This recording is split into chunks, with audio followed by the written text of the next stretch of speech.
Hi everyone, my name is Nick, and today we're going to discuss houseplants with unique and funky foliage.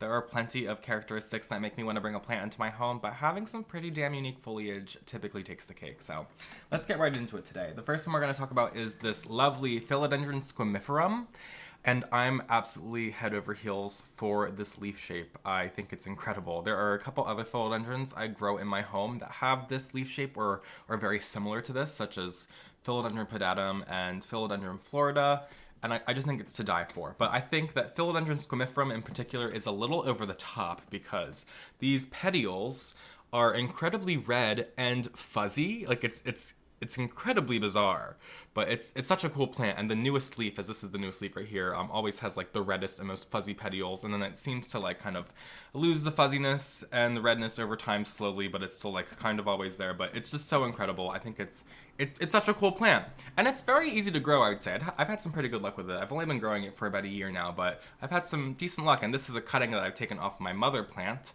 and I'm rooting it up in this jar full of clay pebbles, or leca, they call it L-E-C-A, in all caps, and it stands for something, I don't know it off the top of my head, but it's such an easy way. I'm assuming I'm going to get some questions about this, so I'm going to answer it. It's a very easy way to propagate your plants. I just fill up a little like glass container or a jar with the leca, and then I'll just like fill it all the way up with water, and I'll shove my plant cutting in, and then I'll just kind of dump a little water out carefully so that it's kind of like maybe halfway full, and then my plant cutting is set in the leca, and it roots very easily. You can see some roots right here. I've had this plant sitting in here for a couple of weeks, so it's probably about time to go ahead and pot this up, or I can probably wait another week or so. I'm not in a rush, but I took this cutting because my mother plant was getting kind of wild. Actually, I think the stem might have even snapped, but I was thinking about taking a cutting anyway, so it was just Mother Nature telling me it was time.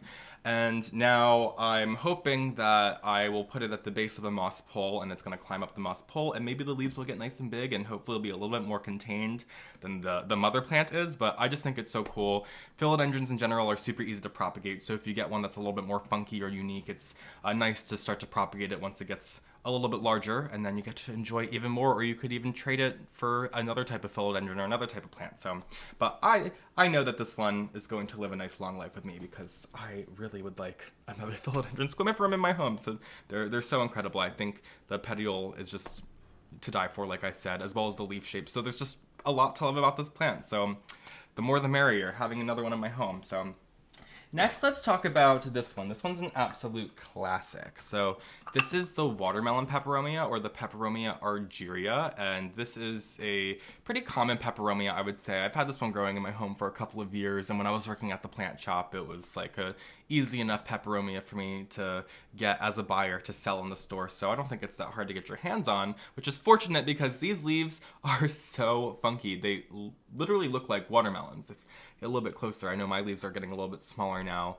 You can see how they used to be quite large, but these leaves are getting a little bit tired, so maybe I think I need to consider fertilizing my plant to give it some larger leaves. I've had this one just sitting in its nursery pot for probably 2 years now, maybe pushing that a little longer than that, but you can see how the plant grows over time. And of course I have it sitting on a shelf. A lot of my plants I have sitting on shelves, and they kind of just work their way towards the light because I don't bother to turn them, because I think over time you get a really lovely effect with that, the way the plant grows. But of course you can only have it at that one angle, or else it just looks like a mess and would take a really long time for it to look this way or work its way back over towards the light. So I just let it do its thing.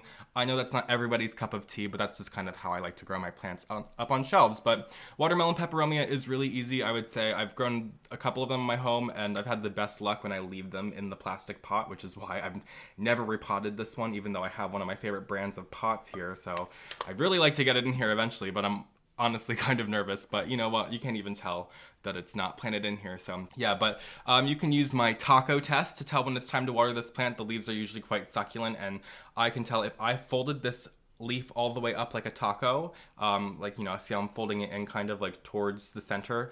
If I folded it up all the way, it would snap and break, so I'm not going to do that. But once this plant is dry, the soil's dry, and it starts to lose its succulence from its leaf or its leaves, I'm able to fold them up all the way like a taco shell, like a hard taco shell. Then I know it's time to water this plant, and that's just gonna help me keep myself from over watering these plants, because peperomias are pretty easy to rot if you overwater them. So just something to bear in mind and one of my tips that I like to share with you guys. So a really incredible houseplant. I'm really happy that it is quite common because I think it's absolutely gorgeous. It really does look like watermelons. So let's talk about this one next. Pardon me as I grab it. So this is an Anthurium. This is a rather common plant too. This is Anthurium superbum.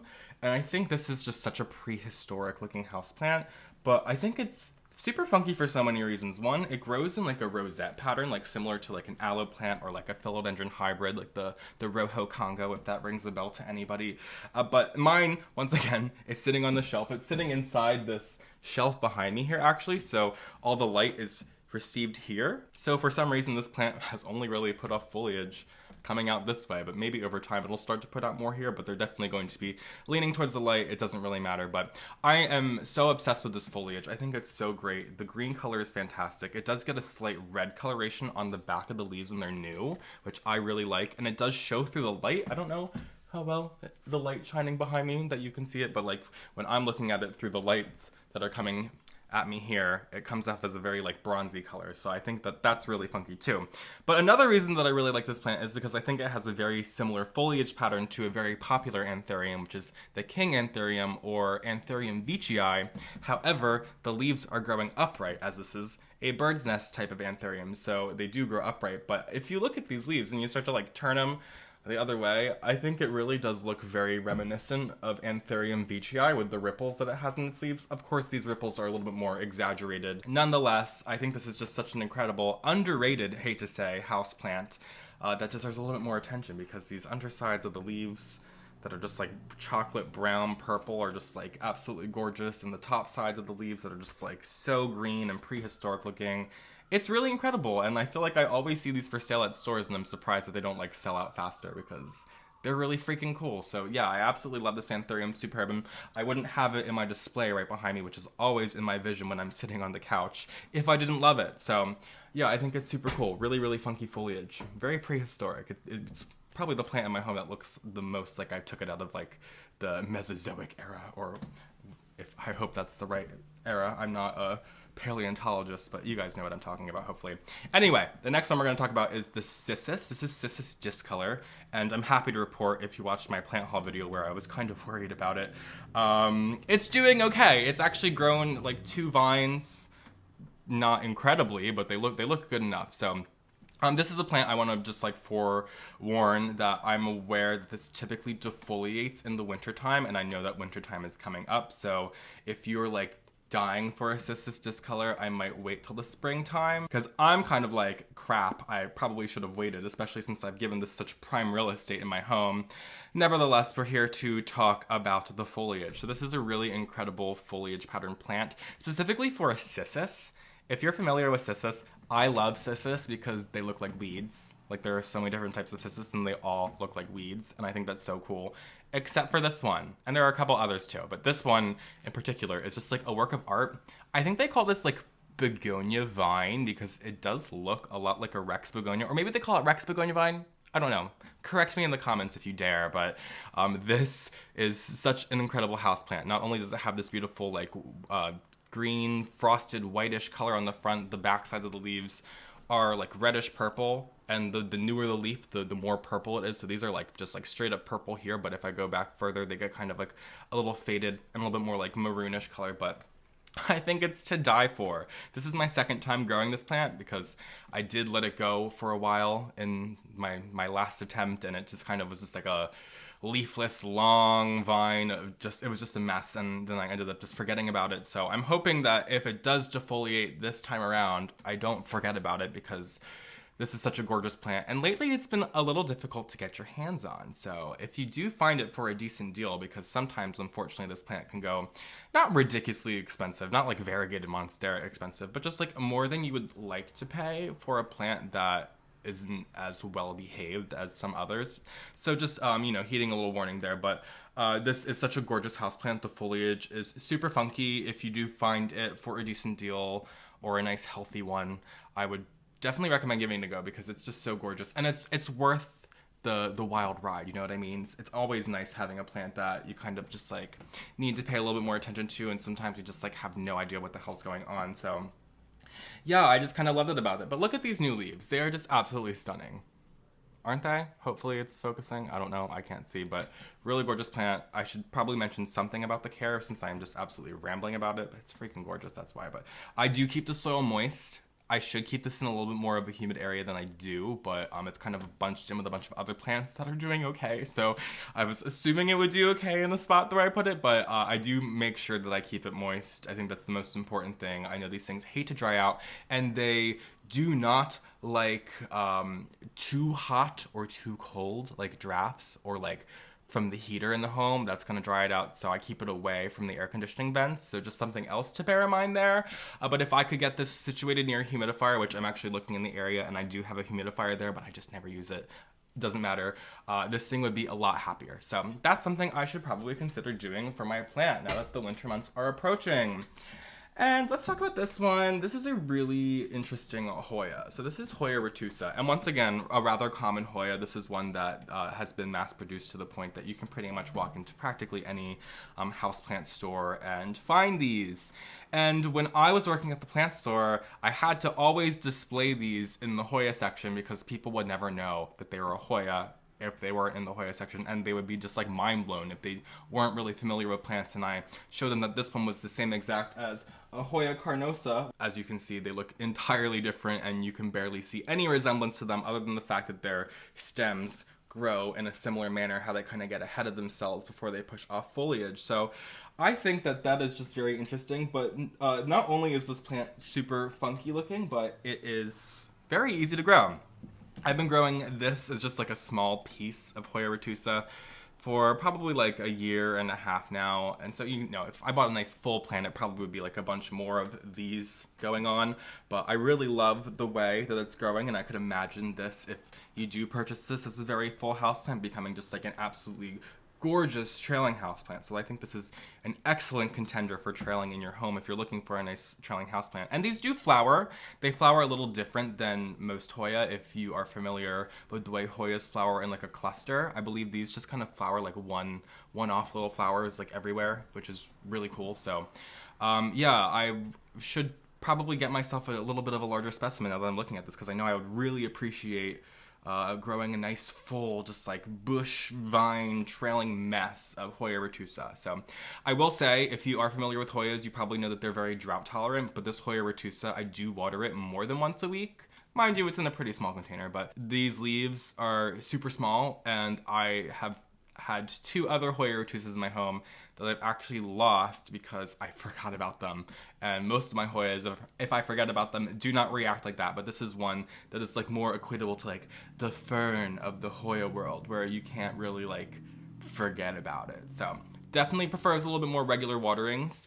And if you gave this brighter light, I'm sure to really appreciate it. But I can imagine that these leaves would get a little bit chlorotic, like how some Hoyas get like sun stress with that beautiful red coloration on the leaves. This would not get that, I believe. So I think this would just get kind of like an uglyish yellow color, but at the same time, I don't think it would necessarily be unhappy because some Hoyas are light lovers. Can't say from experience. I grow this one probably like 7 feet away from window, and it does very much okay. But it would probably grow a little bit faster if I had it a little bit closer to the window. So yeah, a really cool houseplant. Does not look like a Hoya at all. And it's pretty cool that this is one that's being a little bit more mass produced lately because it is just so interesting.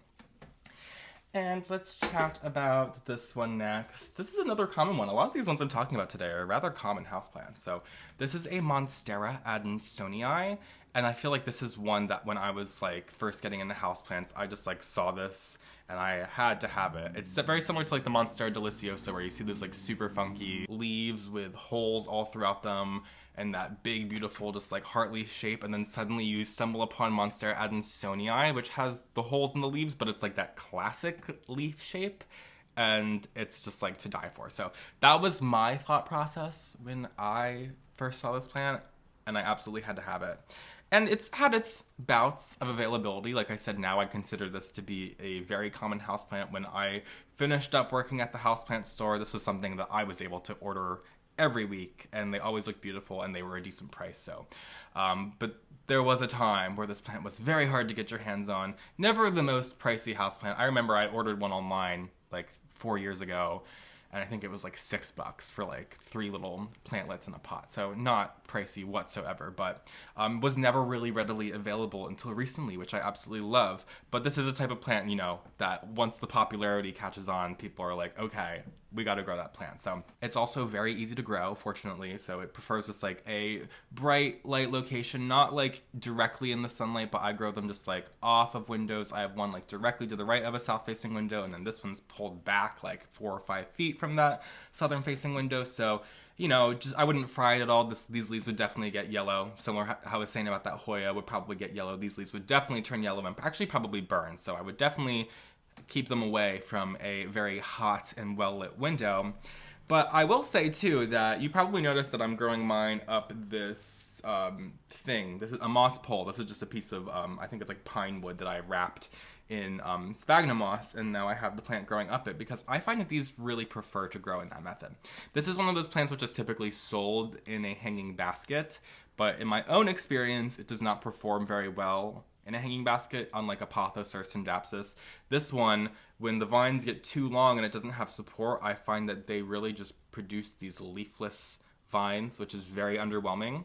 So in order to promote growth on this very beautiful plant, I prefer growing this one up a moss pole, and I find that it really holds onto its foliage and the leaves get much bigger.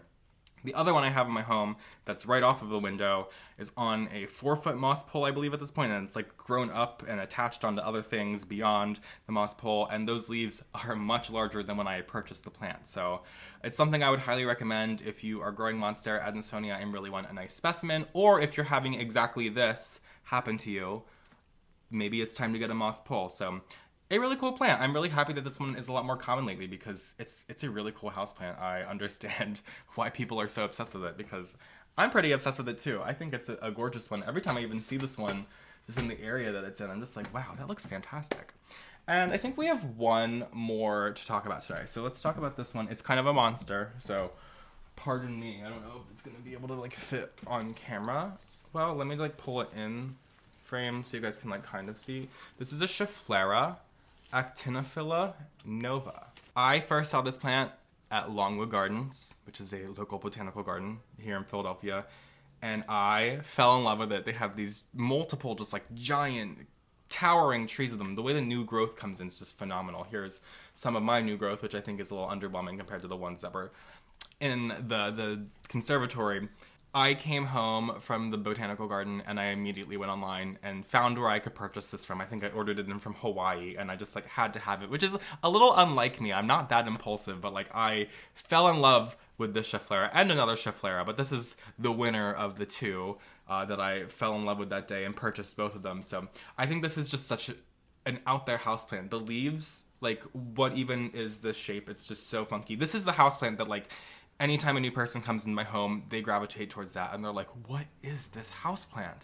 And I think it's actually interesting when I tell them because most people are familiar when I show them the Schefflera ACTINOPHYLLA amate right next to it that I keep literally right there for reference.